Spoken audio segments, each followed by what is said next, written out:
Hey guys, Desolator Magic here. Time for a new series. It's time for Magic Court, where we decide rulings on controversial topics. The Honorable Judge Desolator is presiding over these cases. That's right, I said cases because it's a 2-for-1 special for the opening video of this series, which it really isn't because I've made videos just like this in the past. I'm just too lazy to go find them and retitle them, so part 1. First, we've got the case of Saffron Olive going to Google Images, typing in a certain phrase, not looking at the source of the first image, and then downloading it, uploading it as the thumbnail to his article on MTG Goldfish, thus passing it off as his own in what I assume is a paid content creation contract of some sort. Guess who owned the artwork? Guess who designed it in Photoshop himself? Me. Okay, my side of the argument, my evidence is, he literally went to Google Images and just grabbed the first one that he saw, didn't even check the source. It literally says, this is the thumbnail on Desolator Magic's channel. He didn't bother to read that part, and he just grabbed it, which doesn't even matter that it was mine. Grabbing any image off of Google Images, not checking the source, not checking if it's copyrighted, and saying, that looks good, I'll use that on my own article I'm getting paid money for, I assume. Are you kidding me, you lazy asshole? That's literally illegal. In his defense on Twitter, where most of these legal issues go down, apparently, in his defense, his statement was, you should have just sent me a message, told me it was your art, and asked me to change it. Yes, that is in full compliance of the DMCA. That's exactly what you're supposed to do legally. Yep, no. I may or may not have threatened to take down the entire Goldfish website by sending their host a little DMCA notice saying, you're holding my content that I made that's copyrighted, and then just knock them offline until they can fix it. Oh, Des, isn't that going a little far? You're just bluffing. You wouldn't really do that. Bitch, are you new here? I used to work for a much more vicious company than YouTube, okay? It was written content, so all you needed was a Control-C and a Control-V to rip off our content, and every time I saw it, I gave out DMCAs like candy at a parade. Doesn't help that I hate their website. So I find Saffron guilty, and I sentence him to 5 years hard labor playing 12 hours a day against Lantern Control, and he gets goblins. That'll be fun. No human has ever survived that sentence. Rest in peace, Saffron.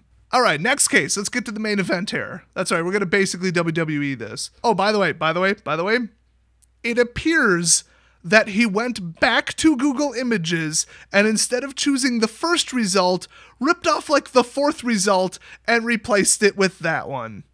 I wish I was kidding. That's like getting 2 DUIs in the same night. I have no respect for you, you fucking lazy asshole. Fuck you, Saffron. Fuck you. Anyway, should this version of Dryad Arbor be banned? Yes. Case closed. Oh, wait, we have to actually present evidence. Okay. Here's the evidence here. All right, so this dude right here, Gabriel Nassif, he's playing against Thomas Langlots. They're both 5-0, which is, pretty good. Round 6, Modern, feature table, because they're both 5-0, duh, and plus Gabriel's super famous.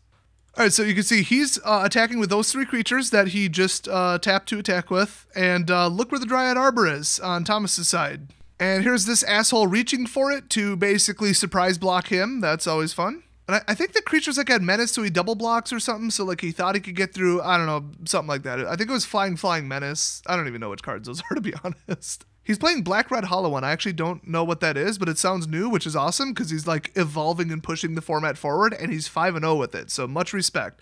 Captain Asshole over there, Thomas, is running Bogles because, dust that antique off. Never seen that deck before.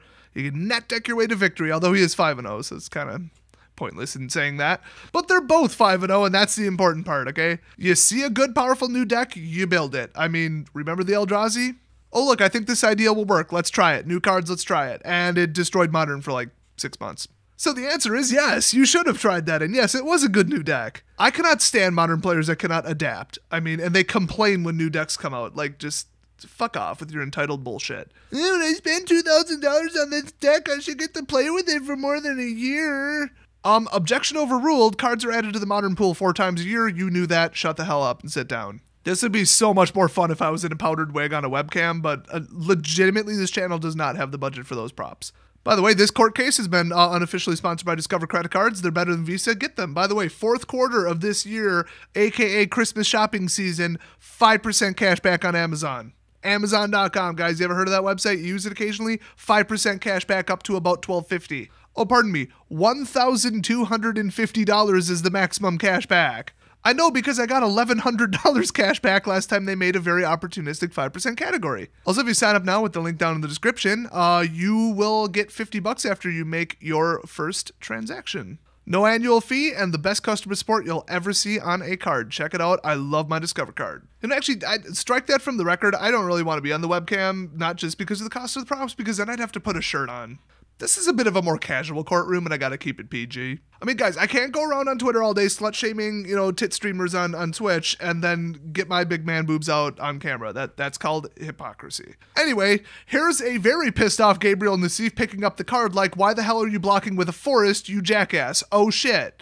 I doubt that's what he really said, but we're paraphrasing here because the audio wasn't really, when have they ever had audio on a stream that's legible? So he immediately calls over a judge. Immediately. There's I don't know about that, maybe I should call a judge, and then there's absolutely I should call a judge, and then there's damn, this bro's cheating, okay? We're at tier 3 right now. He might have even called over 2 judges, I don't know, you can't really see what's going on. Now, unfortunately, I couldn't find evidence to what the ruling was after that. That's a shame, because I was actually really curious. In my opinion, Thomas was absolutely cheating. It is widely known among all pro players, and I am not exaggerating, that people playing this version are playing this version to cause their opponents to be misled. It's absolutely common knowledge. So Thomas had it in his deck on purpose. He got that version on purpose. He knows what he was doing. He put it on his row of lands on purpose. He was purposely trying to misrepresent the board state, and perhaps you've heard that phrase before. Oh, speaking of that, if you play that card, Dryad Arbor, on MTGO, it goes on the creature row. Now, is it against the rules to put Dryad Arbor on your land row? I'm going to say no, because I've never heard of that. It is a land. It literally is a land. When you play it, it is not considered casting a spell. You are literally playing a land. The land just is a creature. Because remember, you got your man lands that can turn into a creature. Well, this just always is a creature. It's actually quite simple. It's not a creature spell. It's a land that also is a creature. There have been multiple lands that can turn into creatures, abilities that turn lands into creatures. It's not really as confusing as people say it is. Do I think it should be up to player discretion about where they put it? No, it absolutely should be a rule that anything that is a creature must be moved up to the creature line. Because, when you animate a man land, you move it up to the creature line. That everybody does that. I don't think it's even within the rules to say, I'm activating this, it's now a creature, and then leave it on your land line. I've never seen anybody do that, and I think that if they did try to do that, and then, said, oh, now I'm swinging with it, and they tried to mask it and do stuff in between, they'd probably get nailed for misrepresenting the board state. And if you think that I'm making this up, that there's rules about where you can put your cards and how and stuff, no. If I'm not mistaken, it is actually not allowed to have your lands in front of your creatures. That's at the competitive play level. I never verified that. I couldn't find the rule myself, but somebody, actually more than somebody, multiple people told me that was a recent rule. I think it was in the same ruling where they said you cannot play with your cards upside down. They have to be facing you if you're on the camera. There's a new rules enforcement level, or REL, called on camera. Yeah, I don't get it either. It's an overhead shot. Half the cards are upside down depending upon how you're looking at them. What I think is if you put one card upside down and one card not upside down, pretending that you're allowing the other person to read it or something, and then they use a Bile-Blight or Deck in Stone, they wouldn't realize that there's two of the same card out because they don't look identical side by side because the one's upside down and one's not. And there you go. You're purposely being misleading and misrepresenting the game state. That's what I really think was going on and why that rule was actually passed. Wizard said some bullshit about, the camera. Our announcers need to be able to read it. And literally everybody was like, but 50% of the cards are upside down depending upon how you're looking at it. So what are you talking about? It was a provably false statement anyway. So should it be a rule that if you're playing this instance of the card or the card at all, it has to go on your creature line? I'm going to say no, because then what if people forget that it's a land and you've got the other version of it? They think you're out of mana, and then you tap for 1 mana and cast Blossoming Defense or whatever. I would never know that version of the card is a land. I mean, I would because I know the card. Duh. I mean, you play this damn anomaly of a card, some time-shifted future fourth wall break bullshit that was a giant mistake on Wizards' part. It was supposed to represent time travel and, oh, this is what the card frame is going to look like in the future, in the distant future, ha ha ha, but it's only a possible future because we might not do it, because it's ugly and confusing as hell, so now we're definitely not going to do it. I bullshit you not, out of the two things referenced in the future from Future Sight, they thought that Rigor and Construct were more worthy of following up on than this god-awful card frame. That occurred in the future, Unstable. This did not.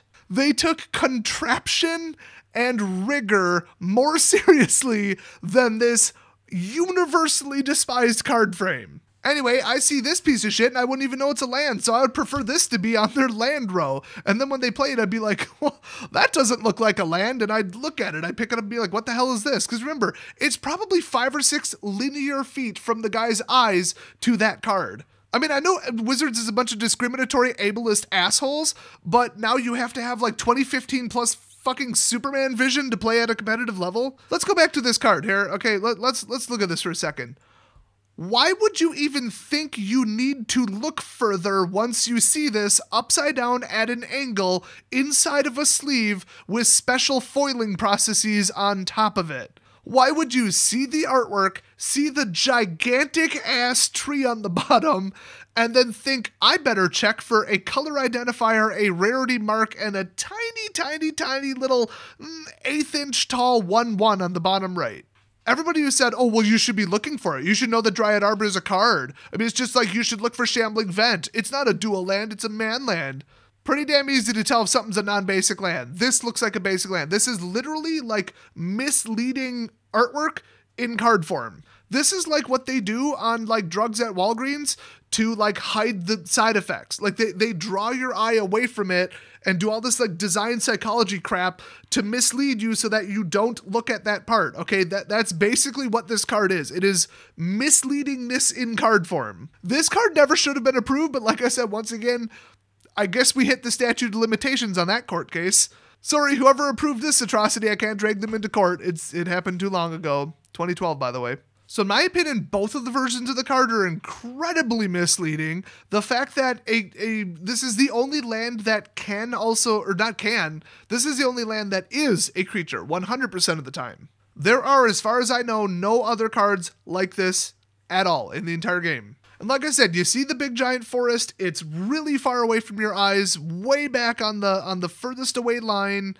I mean, like I said, there's a reason people play it. There's a reason they put it on their land line instead of on the creature line, because they could legally do either or, as far as I know. There's a reason people do this. It's so that their opponent makes a mistake. They are purposely trying to misrepresent the board state. They are cheating by playing this card. Clear as day, ask anyone, this is why you play with this version of it.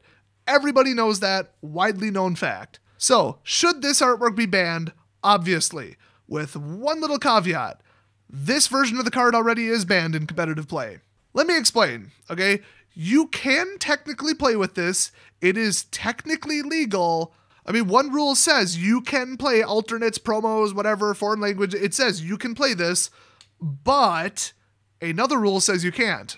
If one rule says you can do something, but then another rule says, no, this is specifically against the rules, then you can't do it. If 10 rules imply in a broad term that something is legal, and then one specifically says that this exact instance of doing this is not illegal, or not legal, then it's not legal. You only need one not to make it not. Okay, here's the scenario, okay? You have one foil card in your deck, just one. Really important card, very noteworthy card.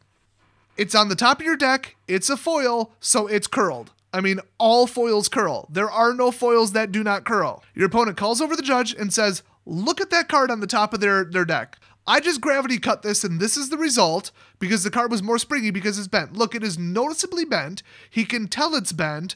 He knows that this is his one foil, and he's only running one foil. Now, if you're running 30 foils and 30 not, the judge would just be like, you're whining. But if you're running one copy, and he's like, this is noticeably curved, honestly, it doesn't even have to be a foil. If any of your cards are noticeably curved or bent or anything, a raised corner, a ridge on the edge, I've heard it all. Congratulations, you've got a marked card and a round loss, if not a tournament disqualification. The same goes for sleeves. I mean, you cannot mark your cards. That's against the rules. So basically the unwritten rule, and ask anybody who's been to one of these tournaments, is don't bring foils in your deck because they may be seen as marked cards. So foil equals marked. It's that simple. So are they inherently illegal because they weigh more? No. Are they inherently illegal because you might have it pack fresh and it didn't, curl yet? So is it because they all curl? No. It's just that if it curls, then there you go. And let me just compound this issue. 1, his entire deck was not foil, for the record. And 2, this is the From the Vault version. Different paper, different ink, different foil method, different everything. The card weighs a different amount. It has a different springiness and resistance to bending, which means if you rift shuffle it, it is going to have a tendency to go up or go down or group with the cards next to it. If you had 2 of these, they will group up. If you pull a group of them and you can see that they're bent and you make sure that they're on the top of your deck or they're in the middle of your deck so that when somebody gravity cuts it, if they're lazy and stupid, then it's on the top of your deck, and then this is your land base is a bunch of these and they're non-legendary, you're going to win. So you are rigging your deck. So I know people are going to be like, what do you mean foils aren't allowed? I brought a foil to a tournament. Yeah, nobody complained about it and it wasn't noticeable enough, and just trust me, don't bring foils to a tournament. They could be considered marked cards. Everybody knows this. Ask anybody. So this card being thicker, stiffer, shinier, heavier, you can't play this at a tournament. You can until your opponent proves that you're making something out of it. You're taking advantage of it. But because that's so easy to prove, because it's completely different than the rest of the cards, you already cannot play this. But the problem is they have to prove it. They have to make a case for it. The burden of proof is on your opponent, and until then, it is legal. Now, that said, I mean, alternate art needs to be approved by the head judge ahead of time, and any kind of, manually altered cards need to be approved by the head judge before the tournament starts, and there's all these little, soft rules that might apply. But here's the rule that absolutely does apply, okay? This is as black and white as you can get it. This is really long and complicated, and it's written poorly, so I'm just going to paraphrase, okay? You can use any card that would otherwise be legal. So we're talking alternate, promo, whatever, foil, I guess, non-English, just whatever. You can use any cards you want. I mean, you could run 4 different artworks of negate all you want. That is not being misleading. It's not trying to misrepresent the amount of negates in your graveyard, even though that's literally why people do it. You can play any card that would normally be expected to be legal, even misprinted cards. Misprinted cards are legal at the tournament level as long as the pictures or text are not giving the player an advantage by being misleading. I feel like that rule was written about this card. That's how heavily it applies in this case. This is ridiculous. Now, notice, they said pictures, not artwork. You know why? Because the artwork is the artwork. Pictures on the card cannot be misleading. So the way I would paraphrase this is, you cannot use the fact that the card is different and the difference to be misleading. Well, I wonder if you're using that big ass 1.5 tall forest on the fucking card, that picture of a forest, to be misleading. Oh, do we need supporting evidence? You put it on the line with your land, you asshole. That's not what MTGO does. Oh, you purposely put it as far away from your opponent's eyes as possible. There's 2 pretty good pieces of supporting evidence that you're using the text or pictures to be misleading and give yourself an advantage. It's word for fucking word. So this is all we need. Let's give a verdict. Guilty, ban the fucking card. If I ban just this artwork, and if you're going to say you can't ban just one artwork, actually, yes, you can. There was one card. I don't feel like going into it. This is already 19 minutes long. But let's just say they made an even stupider mistake than this, and they put literally the artwork from another planes on a not planes. So if you're playing both from a distance, especially with a white border, it looks a little bit like they're both planes and you basically have a dual land. Word on the street is that card was banned. I guess I am going to go into it. So yes, you can officially or unofficially, I don't even know what that ruling was, ban an artwork. You can say you cannot bring this artwork to a tournament. It is not allowed. Oh, so do we actually have to make a rule? Well, one, it's a foil, it's heavier, it's thicker, and it curls, so no. And secondly, all promos and different cards and misprints and everything have to be approved by the head judge first, so no, they could just not approve this because it's misleading. Because the player is, quote, creating an advantage by using misleading text or pictures. That's literally what they're doing by putting this in their deck. We don't need context, we don't need intent, we just need, hey, they put it in their deck. They're cheating. I would honestly not even let them participate in the tournament. I would tell them, take this bullshit and get the hell out of my tournament, you dirty cheater. Oh wait, before the ruling gets handed down, let's hear a counter argument. Oh, well, he should have noticed. A pro player, like an experienced player, knows to watch for this card, and they've seen this card before and they know what it looks like. Okay. The guy who missed it is Gabriel Nassif. He started playing on the pro scene in 2000. He has 9 Pro Tour top 8 finishes with 2 wins. He was the 2004 Pro Tour Player of the Year, and he's one of only 5 players with more than 400 lifetime pro points. I'm pretty sure I just called them ploints, but too bad. Strike that from the record. So basically one of the 5 most experienced pro-level players in the entire history of the game missed this card. Maybe it had something to do with the fact that it was on the wrong line, about 5 or 6 feet away from his eyes, under bad lighting, inside of a matte sleeve, while using a foil method that creates linear light anomalies. Because remember, it's a different foil method. I don't know if you guys have seen an FTV card in person, but just go look, you'll see what I mean. That's who missed this. I'm sorry, objection overruled, you're an idiot. Oh, by the way, I got a surprise for everybody. This is actually a jury trial. Let's put it up to people on Twitter and everybody in the Twitch chat after this happened. And it's unanimous, this card should be banned, according to literally everybody. Okay, there was a couple outliers, but they have been disqualified from the jury pool for being clearly insane. Or sociopathic trolls who are just going upstream because they have oppositional defiance disorder, which will unfortunately disqualify them for the jury pool. So 100% of remaining jurors agree that this card should be banned. They all cite the fact that this has been a problem for years. It was a problem ever since it was printed. It is well known that people put this in their deck exclusively to cheat and to misrepresent the game state. Multiple people have been known to lose matches because of this in their own anecdotes about playing at the pro level. So I agree, and I sentence this card to be burned at the stake. Not the card burned at the stake, I mean gather up all the cards and burn them. Oh no, so anybody who has been playing with this card since 2012, ban them for a year. They are cheating. It's in their deck, they're cheating. The end. There is no other reason to have this.